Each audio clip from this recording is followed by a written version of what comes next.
আল্লাহ নবী বলেন মান বানা লিল্লাহি মাসজিদান বানাল্লাহু লাহু বাইতান ফিল জান্নাহ। আল্লাহ নবী বলেন দুনিয়ার মধ্যে যারা মসজিদ নির্মাণ করে, মসজিদ কাজের ভিতরে যারা অংশগ্রহণ করে, আমার জান্নাতের ভিতরে তাদের জন্য আলাদা একটা ঘর বানায়া দিবে। সুবহানাল্লাহ।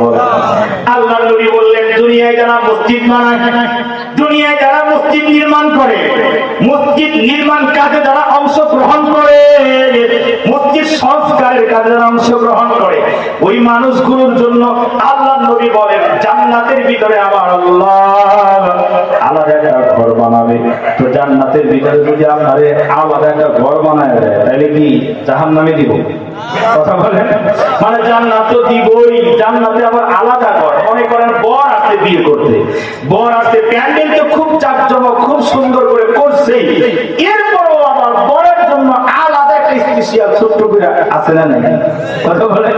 তার মানে ভিআইপি লোক, এর জন্য প্যান্ডেলের ভিতরেও আবার আরেক একটু সুন্দর আলাদা, আরো খুব আকর্ষণীয় সুন্দর করে। এই জন্য আমার আল্লাহ রাসূল বলেন মান বানা লিল্লাহি মাসজিদান বানাল্লাহু লাহু বাইতান ফিল জান্নাহ। জান্নাতের ভিতরে আলাদা ঘর বানাবে। সুবহানাল্লাহ বলেন। জান্নাতের ভিতরে সুন্দর ঘর বানাবে। বন্ধুরা আমার, এই জন্য এখানে আমি এমন একজন আল্লাহর পেয়ারা বান্দা চাই, আল্লাহ নবী এমন উম্মত চাই যে উম্মত মায়ের পাগল, বাবার পাগল, জানি না কার যেন মা নাই, জানি না কার যেন বাবা নাই, এই দুনিয়ায় মা নাই যার, বাবা নাই যার, তার মতো হতভাগার কেউ নাই। কথা বলে ঠিক কিনা? বন্ধু, মার চাইতে বাবার চাইতে ভালোবাসতে বলা আর কেউ না, ঠিক কিনা? ওই মাটা কবরে চলে গেছে, ওই বাবাটা কবরে চলে গেছে, যেই বাবাটা আপনার জন্য টেনশন করতো, আপনার জন্য যেই মা পেরেশান হইল, ওই মা আর ওই বাবা আজকে দুনিয়ায় নেই, তারা কবরে চলে গেছে। বন্ধু গো, অনেকেই নিজের হাতে মায়ের লাশ, বাবার লাশ ওই কবরের ভিতরে নিজের হাতে নামাইছেন।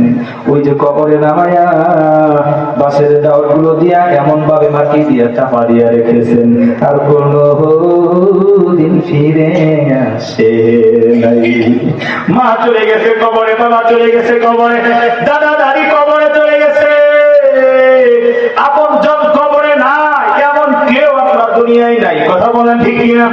প্রিয় বাবারা, ভাই আমার, যারা মায়ের কথা শুনলে, বাবার কথা শুনলে যারা কাঁদে, যাদের খারাপ লাগে, ওই মানুষগুলো বোঝা গেল আল্লাহ রসুলের মানে খাঁটি উম্মত। কারণ আমার নবী মায়ের কথা মনে করে করে শেষ বয়সেও কেঁদেছে।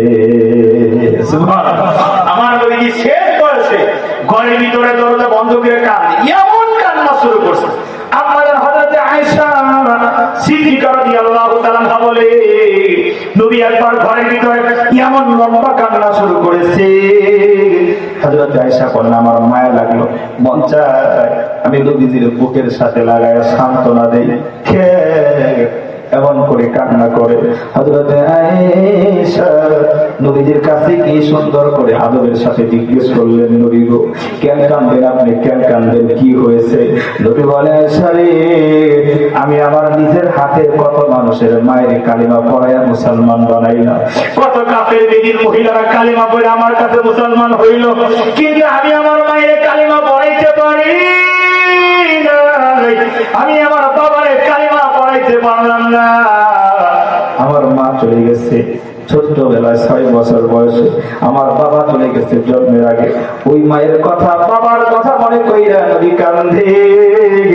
এই জন্য এক বর্ণনায় আসছে আমার আল্লাহ এই কান্নাটা এত পছন্দ করেছে, ঘুমের ঘরে স্বপ্ন যুগে আল্লাহর নবীর মাকে জীবিত কইরা নবীর মাধ্যমে কালিমা পড়াইয়া দিচ্ছে। সুবহানাল্লাহ বলে। বলতেছিলাম মায়ের জন্য আমার নবীও পাগল ছিল, বাবার জন্য পাগল ছিল।